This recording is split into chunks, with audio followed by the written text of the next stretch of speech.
네, 돈이 되는 뉴스 이어가겠습니다. 한국투자증권 이프렌드예요. 김민진 차장 함께하겠습니다. 어서 오세요. 안녕하세요. 네. 시장의 변화를 빠르게 좀 체크해 보면서 뉴스 속에 답이 있는지도 함께 보도록 하죠. 일단 반도체 이야기로 시작해 보겠습니다. 업황 바닥론 형성되면서 본격적인 상승을 보여주고 있습니다. 금요일에 차장님 이 미국장 쉬었었잖아요. 네. 오늘 이제 간밤 흐름 월요일장을 보면 엔비디아, AMD, 마이크론 테크놀로지, 웨스턴 디지털, 시게이트, 반도체 관련 섹터들이 다 좋았습니다. 네. 지수 자체는 조금 재미가 없었는데 반도체 안에서는 기회가 좋았더라고요. 골드만삭스 쪽에서 마이크론은 삼성전자 감산한 거 호재다. 목표가 마이크론도 높여야 된다라고 이야기를 했습니다. 마이크론은 먼저 감산에 들어갔잖아요. 네. 삼성전자의 영향력이 진짜 대단하다 싶습니다. 넘어가서 살펴볼게요. 지금 SK증권 리포트인데 2019년과 매우 유사한 업황 전개가 이어지고 있다. 그러니까 맨 처음에 주가 고점, 네. 실적 고점, 그다음 실적 쇼크, 그러면서 이제 감산, 그다음에 출하량 증가, 다시 업황이 돌아서면서 주가가 오르는 이 궤도를 2019년과 똑같이 궤를 그릴 거다라는 내용입니다. 그래서 결론으로 살펴보면 지금 캐펙스 투자 축소는 지금 들어간 상황이잖아요. 출하량 증가에 있어서 시그널이 마이크론의 가이던스에서 확인이 됐습니다. 매출 가이던스가 거의 직전과 동일해서 이거는 메모리 가격 하락을 감안했을 때 거의 똑같은 거다. 오히려 늘어난 거다라고 인식을 하더라고요. 그래서 이제 남은 건 생산업체들의 재고 감소와 메모리 가격 상승으로 점쳐지고 있습니다. 그러면 주가도 궤를 같이 할 것인가? 리포트에서 따온 그래프인데요. 빨간색이 2018년에서 19년 삼성전자의 주가인데 이 4만 원대에서부터 5만 8천 원까지 올라갔습니다. 그리고 이번에는 거의 5만 원 아래에서부터 시작해서 8만 원 가지 않겠느냐 이렇게 이야기를 하고 있습니다. 지금 검정색이 현재 수준까지 올라온 이런 분위기를 그리고 있는 건데 8만 전자, 9만 전자 가는 겁니까? 가능성 없다고 얘기할 수는 없겠죠. 분명히 이제 사이클 산업이다 보니까 전반적으로 이제 사이클이 돌아서게 될 때는 강력한 매수세가 유입될 가능성이 있고요. 뭐 잘 아시다시피 이제 지난주 금요일이었죠. 삼성전자가 잠정 실적 발표를 하고 생산량 축소에 대한 언급을 했을 때 외국인의 매수가 하루 만에 1,300만 주가 들어왔어요. 1,300만 주라는 하루 만의 매수세는요, 제가 이제 몇 년간의 데이터를 좀 찾아봤는데요. 예. 일부 이제 블락딜이 나왔을 때 제외하고는 그냥 장내 거래가 나왔을 때는 이 정도의 수량을 보여준 적이 없었습니다. 일전에 제가 이제 삼성전자의 수급 분석을 한번 해드렸지만은 거의 58%에 육박했었던 외국인의 지분율이 낮아졌을 때는 49%까지 빠졌었다. 거의 10%를 뺐고 삼성전자의 상장 주식수를 생각을 했을 때 거의 뭐 한 4, 5억 주 이상의 매수세를 보일 수 있을 만한 수량이기 때문에 외국인들은 언제든지 이 물량 채울 수 있다라고 말씀을 드렸었던 것 같아요. 네. 다만 이제 주가적인 측면에서 봤을 때 그러면은 상당 부분 삼성전자가 먼저 반응을 한 게 아니냐 이런 생각을 해봐야 될 것 같은데 시장은 항상 이제 변화하는 생물이라는 거죠. 결국은 이제 지금 시장은 제가 보기에는 한 1, 2년 전보다는 투자자들이 굉장히 스마트해지고 더 빨라진 것 같습니다. 네네. 그렇다라고 한다면은 그러한 부분들의 선제적인 매수 수요가 삼성전자의 주가를 이끌고 있는 상황이기 때문에 우선적으로는 반도체주들에 대한 기대감을 현재는 지속적으로 좀 가져야 되지 않을까라는 판단을 해볼 수 있을 것 같고요. 목표가라는 것은 상당히 어렵습니다. 왜냐하면 이제 아까 4만 원 선에서 5만 6천 원 선까지 올라왔다고 하면은 사실 40% 올라온 그렇죠. 거잖아요. 네. 그러면은 삼성전자가 지금 5만 원 6만 선부터 5천 원. 네, 네. 올라왔기 때문에 물론 이제 캐펙스 감축에 대한 생산 감소에 대한 얘기는 한 지가 며칠 안 되지만은 주가의 바닥은 5만 원 선 근처에서 네. 찍었기 때문에 40%로 따져봤자 7만 원밖에 안 되는데 이렇게 생각을 하시는 분들도 있으실 것 같아요.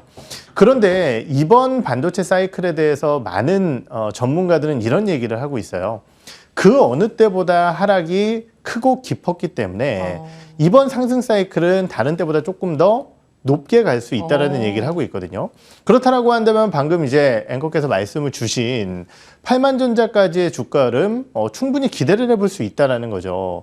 다만 이제 삼성전자의 덩치 그리고 수급적인 부분으로 봤을 때 우리가 이제 예전이라고 한다면은 삼성전자가 좋다라고 했을 때 외국인과 기관들이 번갈아 가면서 매수하다가 그 공백을 잠깐 개인들이 채워주고 이런 부분들이 나타나면서 우상향 흐름을 보였다라고 한다면은 네. 지금 개인의 매수세는 사실 딴 데가 있거든요. 관심은 또 2차 전지로 가 있기 그렇죠. 때문에. 그렇기 때문에 주가의 속도 자체는 좀 더딜 수 있습니다. 그래서 그러한 부분들을 좀 감안하시면서 다만 이제 반도체 업종군들 기대감을 충분히 가져갈 수 있다라는 판단을 드려보도록 하겠습니다. 근데 또 2차 전지 쪽으로 쏠림 현상이 강했는데 네. 이미 지금 수익을 많이 보신 그런 네. 스마트한 개인 투자자분들도 많으실 거잖아요. 네. 그럼 이제 팔고 나오실 생각들도 하실 텐데 네. 그 다음 타자를 찾을 때 이 IT 메모리 반도체 3사가 아니더라도 오늘 네. 조금 잘 가는 소부장단에서 기회를 찾으려는 움직임들도 분명히 있을 거란 말이죠. 네. 특히 이제 삼성전자의 경우에 말씀하신 대로 이 저점 대비로 한 40%, 50% 해봤자 개인들에게는 그죠. 에코프로를 보셨던 분들께는 좀 아쉬운 수익률일 수 있잖아요. 네. 그런 측면에서 향후 이 비메모리 반도체라든지 DDR5라든지 좀 더 수익률 측면에서 가볍게 튀어오를 수 있는 소부장단이 더 기회가 되지 않을까라는 시각은 어떻게 읽을 수 있을까요? 충분히 유효하다고 생각을 하는데 조금 조심스러운 부분은 뭐냐면요. 최근 업종 내에서도 정말 이제 미래 산업과 연관되어 있는 종목군들이냐 아니냐에 따라서 주가의 차별화가 굉장히 심한 것 같아요. 그러니까 성장성을 굉장히 중요시 보는 그렇죠. 시장인 거예요. 대표적으로 이제 자동차 섹터를 살펴보게 되면은 전통적인 부품사들이 어마어마하게 많이 있고요. 대표적인 부품사들 오늘 주가 상당히 좋은 상황이지만은 화신 같은 종목군들은 진작에 신고가 내면서 오늘도 신고가를 보이고 있단 말이에요. 네. 화신이 올라가는 이유는 배터리 쪽 케이스를 하고 있기 때문입니다. 네. 반도체도 마찬가지라고 생각을 해요. 전통적인 소부장 물론 업황이 좋아지면 돌아설 수 있겠죠. 하지만은 오늘 시장 내에서 가장 세게 올라가는 종목이 뭔지를 보면은 SNS텍이라는 종목이 제일 세게 올라서고 있고요. 네. SNS텍이라는 기업은 EUV 쪽에 블랭크 마스크라든지 이런 것들을 하는 대표적인 기업입니다. 예. 일전에도 한번 말씀을 드렸지만은 반도체 내에서도 3D 패키징이라든지 EUV라든지 이런 쪽에 포커스가 맞춰져 있는 종목군들을 좀 보시는 게 좋지 않을까 이렇게 생각을 하고 있어요. 시스템 반도체 오사트 쪽은 어때요? 오사트 쪽도 뭐 아까 말씀드렸던 후공정 패키지 쪽에 안에 맞닿아 들어가- 있는 기업이기 네, 네. 때문에 당연히 이제 관심이 있다라고 볼 수 있을 것 같고요. 디자인하우스 이쪽 같은 경우는 사실 기대감은 유효하겠지만은 네. 모르겠습니다. 사이즈가 너무 작아서 그래요. 그쪽도 사실 성장성은 빼놓을 수 없는 건데. 그렇죠. 그렇기 때문에 이제 그쪽 종목군들 같은 경우는 상당히 이제 종목군별로의 선별이 좀 필요할 것 같고 네. 두 번째로는 이제 워낙 사이즈가 그렇게 크지는 않았던 기업들이 많기 때문에 네. 변동성이 좀 확대될 수 있다는 점을 유념하시면서 보시는 것이 좋으실 것 같습니다. 그 선별 기준은 뭐죠? 선별 기준이라는 것은 아무래도 네. 이제 뭐 TSMC 쪽과의 파트너라든지 이런 것들을 하는 명확한 기업들이 밸류체인? 그렇죠. 삼성 쪽과 하는 것도 상당히 중요하지만 지금 어느 쪽이 이제 우위일지 예측하기는 좀 어렵겠지만은 그래도 아무래도 이제 TSMC와의 파트너라든지 이런 쪽들이 좀 유효하지 않을까 이렇게 생각을 하고 있습니다. 알겠습니다. 소부장 안에서 기회를 찾는다면 조금 더 경쟁력 있는 쪽, 밸류체인 확실한 쪽으로 좁혀가시면 될 것 같아요. 첫 번째, 주도주로서의 앞으로의 행보 기대해 보겠습니다. 반도체 이야기 나눠봤고요. 두 번째로 넘어가 보겠습니다. 오늘도 빠져서는 안 될 또 우리 시장의 주인공이죠. 에코프로 그룹주를 중심으로 한 2차 전지의 흐름인데 실적 발표 나왔습니다. 에코프로 먼저 보시면 2조 589억 원 매출액이고요. 1,796억 원. 지금 1,976억 원이 컨센이었는데 추정치 하회했습니다. 에코프로 BM 넘어가서 보겠습니다. 양극재 쪽에 집중되어 있는데 매출액 2조 106억 원으로 전년 대비 200% 이상 증가했습니다. 영업이익은 1,073억 원. 역시 기대치가 한 1,150억 원대도 있더라고요. 네. 1,100억 원대로 잡았을 때 이보다 못한 컨센서스 하회로 확인이 됐습니다. 다음으로 넘어가 볼게요. 좋은 일에는 늘 이제 악재가 붙기 마련이잖아요. 네. 근데 요즘 2차 전지를 둘러싸고는 거의 뭐 나쁜 이야기라고는 찾아볼 수가 없습니다. 과열 정도? 거의 좋은 재료들 꾸준히 나오고 있고 아래쪽으로 에코프로 그룹주의 경우에는 어제 머티리얼즈 상장 기대감 반영하면서 전구체 쪽에 이 기대감을 강하게 반영하는 모습이 나오면서 오늘 초반까지도 30만 원, 80만 원 뚫어냈습니다. 실적에 대한 기대와 또 성장 스토리까지. 그런데 넘어가서 살펴볼게요. 공매도, 수급과 관련된 악재와 조금 전에 본 것처럼 실적과 관련해서도 지금 추정치를 1분기는 살짝 하회한 모습을 네. 나타내고 있고 지금 지주사 에코프로가 원래는 좀 할인을 받잖아요. 지주사 통상. 네. 그런데 에코프로, HN이나 CNG나 그런 자회사들 보유 가치보다 지분 가치보다도 더 프리미엄을 받고 있다. 좀 과열 논란이다. 두 가지가 호사다마의 뭔가 악재성 재료로 해석이 될지 네. 궁금합니다. 지금 주가를 보면은 지킬 듯 또 밀리고 한 그런 움직임을 나타내고 있는데 일단 실적 어떻게 보셨어요? 네, 실적은 뭐 별 중요하지 않다고 생각을 했어요. 안 사실은. 중요하다고요? 네, 어차피 이제 만약에 실적이 안 좋게 나왔으면은 네. 어차피 우리 2분기 실적, 3분기 실적 보고 투자하는 건데라는 얘기가 분명히 나왔을 거고요. 네. 이 정도 실적이라고 한다면은 사실 예상치에 부합한 실적이기 때문에 폄하할 필요는 없다라고 악재는 생각을 아니다. 하고 있습니다. 네네네. 그런데 이제 항상 말씀드렸듯이 주가가 급등한 종목이라고 한다면은 이러한 이벤트, 즉 실적 이벤트에는 주가가 흔들릴 수 있다라는 부분이거든요. 그것이 실적이 좋든 나쁘든 흔들릴 수 있다라는 거예요. 네. 그렇기 때문에 그러한 부분들에 대한 리스크 요인을 생각했던 것이지 절대적인 실적이 이게 나빠서 뭐 주가가 흔들린다 이렇게 해석할 필요는 없을 것 같고요.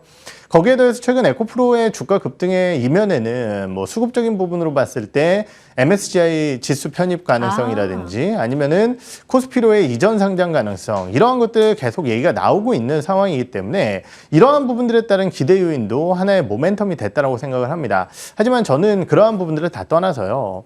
지금 주가가 올라가기 위해서는 결국은 더 높은, 그러니까 내가 샀을 때보다 더 높은 가격에 팔 수 있다라는 자신감들 그리고 그렇기 때문에 내가 이 가격보다 한 호가라도 더 높은 가격에서 살려고 하는 사람들의 심리가 붙어야지 주가가 올라간다고 생각을 하거든요.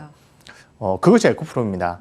모든 사람들이 에코프로를 사면은 수익이 날 수 있을 것이다라는 기대감과 네. 실제적으로 그러한 모습을 보여줬던 에코프로이기 때문에 반대급부라고 할 수 있는 실적 크게 영향을 미치지 못하고 있고요. 반대 수급이라고 할 수 있는 공매도 세력들, 공매도 칠 때마다 손실을 보고 있습니다. 그렇다고 한다면은 현재로서는 에코프로 혹은 에코프로 BM에 대한 전반적인 고점 상단을 논하는 것보다는 장중 대응 전략으로 펼치는 게 좋을 것 같다는 점에 대해서 지속적으로 좀 말씀을 드려야 될 것 같아요. 그러면은 에코프로 BM은 26만 원대를 지금 증권가에서 새롭게 또 목표가 산정하지 않았습니까? 네. 근데 오늘 오전에 30만 원 뚫어냈고 BM 쪽으로는 지금 하락 반전하는 움직임도 장중에 좀 보여요. 네. 29만 2천 원. 그런데 에코프로 지주사는 오히려 또 굉장히 잘 버티면서 그죠. 플러스 3% 75만 원 선을 지켜내려는 시도가 이어지고 있습니다. 네. 그러면 이제 이 안에서 봤을 때 에코프로 지주사에 대한 다른 머티리얼즈나 CNG나 그 안에 좀 포함되어 있는 이런 성장 스토리를 더 시장에선 좋게 본다라고 봐야 되는 거예요? 아무래도 이제 최근에 주가가 올라온 종목군들을 살펴보게 되면은요. 코스모그룹 그리고 에코프로, 포스코홀딩스, 이 포스코그룹 이 세 개가 이제 저는 가장 눈에 띄는데요. 네. 반면 양극재 관련 기업 중에 최근에 가장 못 간 기업 중에 하나가 LNF예요. LNF. 네, 그러면 오늘도. 그죠? 그럼 이 두 개의 차이가 뭐가 있을까를 생각을 해보면은 결국은 그룹사가 가져가고 있는 밸류 체인의 차이가 아닐까라는 생각이 들고 그렇다고 한다면은 결국은 에코프로는 수산화리튬이라든지 전구체라든지 아니면은 리사이클링이라든지 이런 것들을 다 하다 보니까 업스트림부터 다운스트림까지 전반적으로 밸류 체인이 확고하다라는 인식 이 부분이 주가의 상승으로 프리미엄으로. 연결된다라고 판단을 하고 있거든요. 그렇기 때문에 이런 쪽이 조금 더 포커스가 맞춰질 가능성이 있다라는 판단을 하게 된다라고 한다면 종목의 선정에 좀 기준이 되실 수 있지 않을까 이렇게 생각을 하고 있고 사실 왜 증권사에서 자꾸 이런 얘기를 하느냐. 저도 뭐 현은배에 있고 증권사에 있지만은 네. 애널리스트의 추정이라는 것에 대해서는 여러 차례 말씀드렸지만 그들은 철저한 실적과 지분 가치 이런 것들을 가지고 이제 밸류에이션을 하게 되는데 그 이상의 주가가 상승이 나왔을 때는 사실 투자의견 자체를 이렇게 낼 수밖에 없는 부분이 있어요. 그래서 그러한 부분들 때문에 사실은 네. 삼성증권이 지난주에 또 중립이라는 의견을 냈다. 이렇게 좀 이해를 네. 해주시면 좋으실 것 같아요. 알겠습니다. 에코프로 그룹주 이야기 들어봤고요. 지금 금통위와 관련해서 기자 간담회 연결 듣고 이어가도록 하겠습니다. 안녕하십니까. 오늘 금융통화위원회는 한국은행 기준금리를 현재의 3.5%에서 유지하기로 결정하였습니다. 먼저 국내외 금융경제 여건을 설명드린 후에 기준금리 결정 배경에 대해서 말씀드리겠습니다. 우선 지난 2월 금융통화위원회 회의 이후에 대외 여건의 변화를 살펴보면 세계 경제는 실리콘밸리 은행 파산 사태로 금융 부분의 리스크가 증대되면서 경기 불확실성이 높아졌습니다. 주요국별로 보면 미국과 유로 지역은 2월까지 당초 예상보다 양호한 회복 흐름을 나타내고 있었지만 3월 들어서는 은행 부분 불안으로 금융 안정 측면의 리스크가 커지고 고용 상황도 둔화 조짐을 나타내면서 경기 하방 위험이 증대되는 모습입니다. 중국은 경제활동 재개 이후 내수를 중심으로 경기가 회복되고 있지만 수출 부진이 이어지고 있습니다. 글로벌 인플레이션은 높은 수준에서 점차 둔화되고 있습니다. 다만 근원 인플레이션은 미국에서는 더딘 둔화 흐름을 보이고 있고 유로 지역에서는 계속 높아지는 등 경직적인 모습을 나타내고 있습니다. 국제금융시장에서는 금융 부분의 리스크와 미 연준의 통화 정책에 대한 기대 변화에 영향받아 주요 가격 변수의 변동성이 크게 확대되었습니다.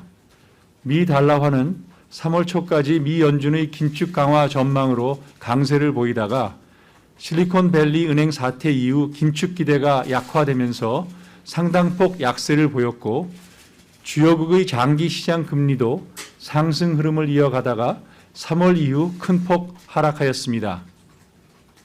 국내 경기를 보면 글로벌 경기 둔화, 그간의 금리 인상의 영향 등으로 성장세 둔화 흐름이 이어지고 있습니다. 소비 부진이 다소 완화되었지만 수출이 큰 폭의 감소세를 지속하면서 1, 4분기 중 성장률은 소폭의 플러스로 전환하는 데 그칠 것으로 예상됩니다. 금년 연간 성장률은 IT 경기 부진 심화 등의 영향으로 지난 2월 전망치 1.6%를 소폭 하회할 것으로 전망됩니다. 상반기까지는 부진한 성장 흐름이 이어지겠지만 하반기 이후에는 IT 경기 부진 완화와 중국 경제의 회복의 영향 등으로 점차 나아질 것으로 전망됩니다. 물가 상황을 보면 3월 소비자 물가 상승률이 4.2%로 여전히 높은 수준을 나타냈지만 지난 2월 4.8%에 비해서는 낮아져 지난해 하반기 이후에 둔화 흐름을 이어가고 있습니다. 이는 지난해 급등했던 국제 유가의 기저 효과로 석유 가격의 하락폭이 확대되었고 그간 지속적으로 높아져 왔던 가공식품 가격도 오름세가 둔화되기 시작한 데 주로 기인하고 있습니다. 다만 3월 근원 인플레이션과 단기 기대 인플레이션은 각각 4.0%와 3.9%로서 전월 4%와 동일하거나 소폭 낮아지는 데 그쳤습니다. 앞으로 소비자 물가 상승률은 2, 4분기에는 3%대로 낮아지고 연말에는 3% 수준을 나타내는 등 둔화 흐름을 이어갈 것으로 보이며 연간으로는 지난 2월 전망 네, 이창용 총재 기자 간담회 잠시 좀 연결을 도와드렸습니다. 추가적으로 기자 질문 질의응답 시간이 이어질 텐데 관련해서 중요한 내용 나오면 또 전해드릴게요. 앞서서 2차 전지와 관련된 이야기들 좀 정리해드리면 일단은 오늘 변동성이 나오곤 있는데 이 수직 계열화, 밸류체인을 다 완성시킨 에코프로나 포스코홀딩스, 이 포스코 그룹주 중심으로 해서 매기가 좀 집중될 수 있다는 측면에서 장중 기회를 찾더라도 이렇게 종목 선별을 해보자라고 이야기를 해주셨어요. 자, 그러면 마지막 저희 뉴스 확인해 보겠습니다. 오늘 이벤트성으로 본다면 누리호의 3차 발사, 이 날짜가 확정이 됩니다. 2분기 중에 발사할 거다라는 이벤트가 우주항공 쪽에서 굉장히 중요한 이벤트였는데 한 달 앞으로 벌써 다가왔습니다. 그런 가운데 3차 발사는 1, 2차랑 좀 다르다고 하더라고요. 더 가볍게, 그러니까 찐 인공위성이 네. 아닌 뭐 프라모델이나 이 검증위성 같이 달아서 발사했었는데 일단 여기서는 합격점을 받았고 좀 더 가볍게 발사가 이어집니다. 그리고 시간도 좀 다르더라고요. 태양빛을 품고 발사한다. 이렇게 내용이 나오고 있습니다. 그래서 그 다음은 정말 이와 관련해서 우리 개별적으로도 경쟁력을 확인할 수 있는 이벤트가 되고 네. 우주항공과 관련해서 민간 쪽으로 요즘 포커스 많이 맞추잖아요. 추가적으로 신고가 더 갈까에 대한 기대감 반영하고 있습니다. 오늘 종목들 안에서는 조금 변동성이 있기는 해요. 네. 이 발사 소식과 함께 물론 이벤트 끝까지 봐야 되기는 하겠는데 지금까지 궤도 좋았었잖아요. 네. 더 갈까요? 우선 지금 제가 이제 이런 얘기를 좀 하는데요. 2차 전지가 지금 도장 깨기를 하고 있다. 모든 테마주들을 다 깨고 다니고 있다. 근데 이제 유일하게 살아있는 섹터 중에 하나가 우주항공 우주항공. 섹터거든요. 그래서 이쪽도 사실 잘 봐야 돼요. 2차 전지가 계속 가다 보면은 네, 항공우주 이쪽도 같은 경우도 깨질 수 있는 거예요. 잘못하면 깨질 수도 있거든요. 오. 하지만은 저는 항공우주 관련주들에 대한 기대감은 뭐 지속적으로 좀 관심을 갖고 말씀을 드렸었고, 아무래도 이제 누리호 3차 발사 관련된 기대감들이 좀 있지만 저는 뭐 이 뉴스보다는 중장기적인 부분으로서의 이 시장에 대한 성장 가능성, 그리고 민간 부분으로서의 이항이라든지 우리나라의 정책적인 요소가 달라붙어 있다라는 측면, 이러한 부분 쪽에서 기대감을 가지고 있고, 저는 사실 이제 B2G, 즉 이제 국가에서 하는 부분보다는 상업적인 측면으로 연결되는 것이 돈이 더 된다라는 측면에서 봤을 때 항공우주를 바탕으로 한 상업적인 부분으로서의 전략을 가져가고 있는 기업, 관심 있게 좀 보시는 것이 좋으실 것 같습니다. 어느 쪽으로 압축하고 계신 거예요? 그래서 사실은 인텔리안 테크고요. 아. 결국 이제 저궤도 위성에 대한 발사, 이러한 부분들에 따른 국내의 또 스타링크라든지 이런 기업들에 대한 사업 확대, 이러한 부분들을 고려해 봤을 때 네. 해당 기업이 가장 관심 있게 좀 지켜봐야 될 기업이 아닐까 이렇게 판단을 하고 있습니다. 네, AP위성 인텔리안 테크는 지난달에 너무 시세 좋았습니다. 잠깐 쉬어가는 가운데 그 다음 궤도를 뚫어낼 수 있을지 지켜봐야겠습니다. 돈이 되는 뉴스 여기까지 살펴보겠습니다. 한국투자증권 이프렌드예요. 김민진 차장과 함께했습니다. 고맙습니다. 네.